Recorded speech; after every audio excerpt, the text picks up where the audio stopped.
Hello there, amazing viewers and subscribers, and welcome to a brand new Doctor Who topic video for today. So for this Doctor Who video, I've got some new Doctor Who figures and other stuff that I wanted to show. Now, I went to a car boot early today, very early this morning, to go to a nice car boot sale down in Chirk in Wales.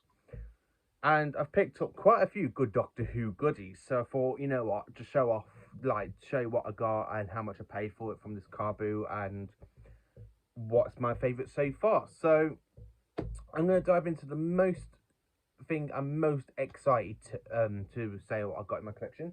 I actually have a 2006 Type 9 sort of bronze Dalek remote control. Now the remote control is here, so as you can see, it is another remote control Dalek. It's 12 inches long.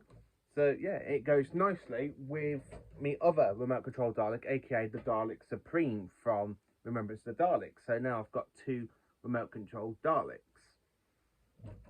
Now I paid £20 for this, to be honest with you. £20 for this old remote control Dalek, and it's absolutely brilliant to have in the actual collection. And as you all know, the eye stalk can move. This does move. So you can either have it where it's like shooting the guards from Dalek. It just moves. Then turn it like so. Then this is a bit bent, but I'm going to try and fix it later on. So yeah, I've managed to pick up a remote control Dalek for £20. How good's that, eh? In the collection. I'm actually proud to have this one in my collection. I actually am. So yeah, I got a new remote control Dalek to go in with me remote control side, because I've only got remote control K9 and remote control Dalek Supreme, so I've got a brand new one. And then I've picked up for £5 this David Tennant big figure. Yeah, so I've kind of picked up a rare David Tennant figure. I believe this is from series 3. I'm not too sure when they did these, because I know they did quite a few of these ones, because I did the Dalek set hybrid. So I kind of got this one. I don't know how rare this figure is now. I know he is rare, but I don't know how rare he is. As you can see, the detailing on him is pretty good. You've got the combat shoes and stuff. I think I prefer the images from what I've seen from the big Chief Studios that literally are like £300 to £400.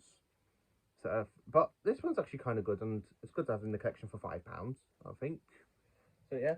And then of course I've got quite a handful of Eaglemoss figures to go into the Eaglemoss side of my Doctor Who figures. So let's dive into what I own from these Eaglemoss figures, shall we?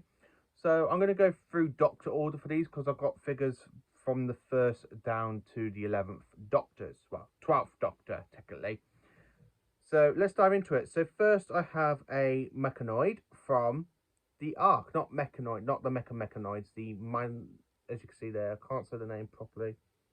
Monoid. Got a Monoid from the Ark, which is a Hartnell story from season 3. So it is nice to have another Hartnell villain. It's a shame that character options don't really focus much on the 60s side, so it is good to have a 60s Doctor Who monster on figure.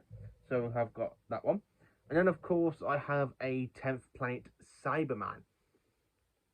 All you gotta do is literally just pretend it's walking along, and you got that music going do do do do do do do do do do do do do.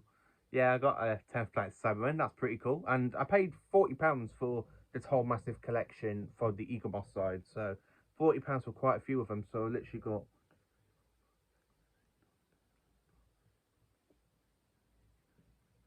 21 figures for £40, which is actually quite good. So for the whole lot, I've actually just paid £65 for all these in total. So yeah, we've got a little 10th Planet Cyberman.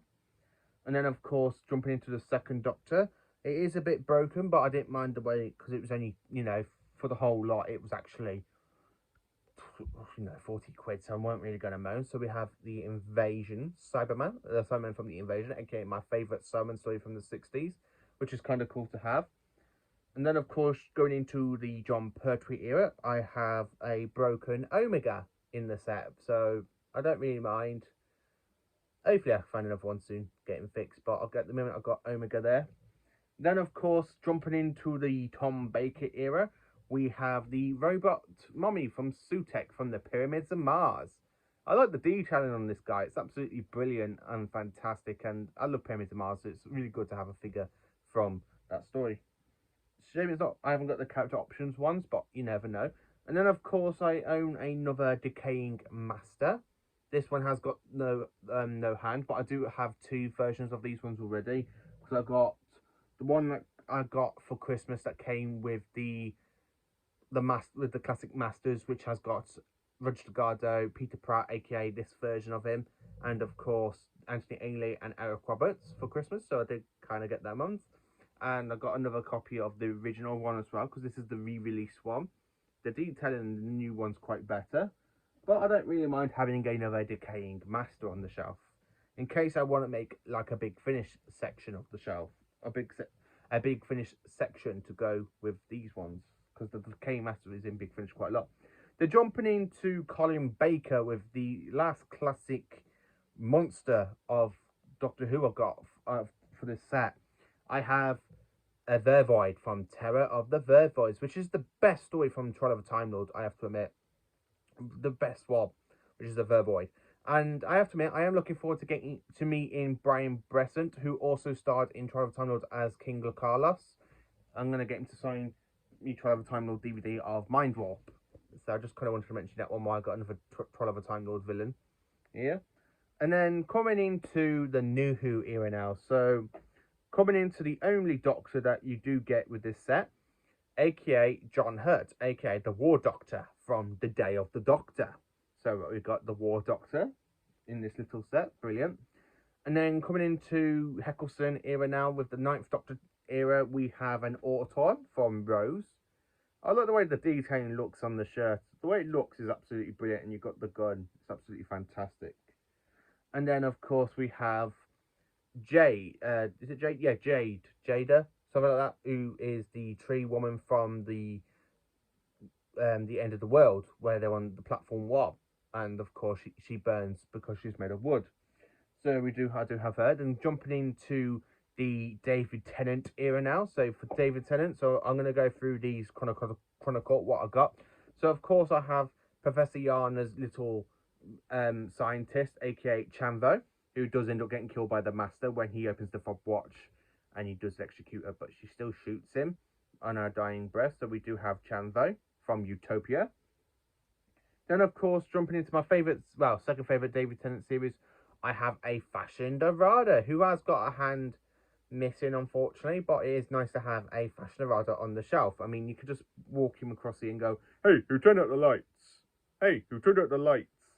I like the detailing of the skull, if I can get it to focus. Yeah, that's the best we're going to get it. I do like the detailing of the skull inside the vice helmet when the Fashion Dorada got in.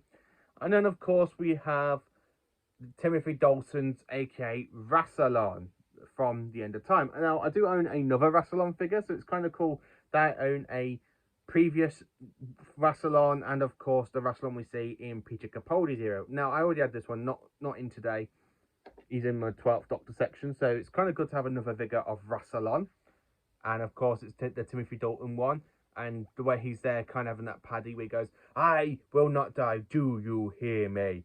1,500 years of Time Lord history riding on our backs." Yeah, I kind of got that one. And then jumping into the 11th Doctor era now. So I've kind of got 4 figures from Series 7. And then, of course, we have one from Series 5. So the one we have from Series 5 is, of course, a Silurian. Yeah, I'll have a nice little Silurian to go with Matt Smith for Series 5. So now it brings me Series 5 figures up to 4, because I have 2 Dalek figures. I have the Dalek Supreme, I have the Dalek Drone, and, of course, Matt Smith, where he's there, where he's a communicator from the Pandorica opens. So we've got a nice Silurian to go there. And then jumping into Series 7 now. So I'm going to try and do these through story, the way they appeared through Series 7. So then, of course, for the next one, we have Carl and Jack, the gunslinger from, as we all know, The Town Called Mercy, which is one of the best stories from Series 7 Part 1, I find. I do like the gunslinger. It's absolutely brilliant. I do like his looks there. I absolutely love the gunslinger. It's actually a good episode, that one. And then, of course, we go to the Ring of Akaten for the Veil, when they were going around trying to kidnap the little queen, the Queen of Years, to sing that song to keep the false god asleep. So I do have one of them. So we got that one there. And then, of course, we have my favourite, well, my second favourite of these sets. So I finally have a Cyberman from the Capaldi / Matt Smith era. It's supposed to be from Nightmare in Silver, but in the Nightmare in Silver, they didn't really have the gun basically put onto the arm, and that was not put on until when was it put on? The Time of the Doctor. It was actually not put on until the Time of the Doctor, because they actually, or did they? I'm not too sure. Let me know in the comments if you know if they had the cyber gun in that episode. I'm not too sure, because I do have a character options one where the lights painted on, but it doesn't have a gun. So yeah, I do have a nice Cyberman from the Moffat era, aka the Tony Stark Iron Man Cybermen. That's what I call him. It's very much like Tony Stark's Iron Man. And then the final, well, second to final one I have for the Matt Smith era is basically the Zygon from the Day of the Doctor. So I do have a Zygon. How good's that, eh? I like the detail in the Zygon. I'm hoping that they have done a Terror of the Autons, Terror of the Zygons, Zygon. So I can have a nice Zygon to go with Tom Baker and one Zygon to go with Matt Smith. And then the final figure I got is actually from Series 9, aka the second season to star Peter Capaldi as the 12th Doctor, and it is Connery Sarf, the one that kept going around, where is the Doctor? And then, of course, if you look, you can actually see all the little detailing of the snakes at the bottom of the plat where his robes are, because Connery Sarf is a massive colony of snakes that go hunting for the Doctor for Davros. And that is everything I got today. So we have got a brand new remote control Dalek, a new David Tennant figure, and of course a cut load of character options, Eaglemoss figures. So yeah, thank you for watching. Please do like, comment, share, and let me know what is your favourite figure from the Eaglemoss side. Because at the moment I've got so many Eaglemoss figures, I can't remember my mind up which is my favourites. So thank you for watching, and please do like, comment, share, and join for more awesome Doctor Who content.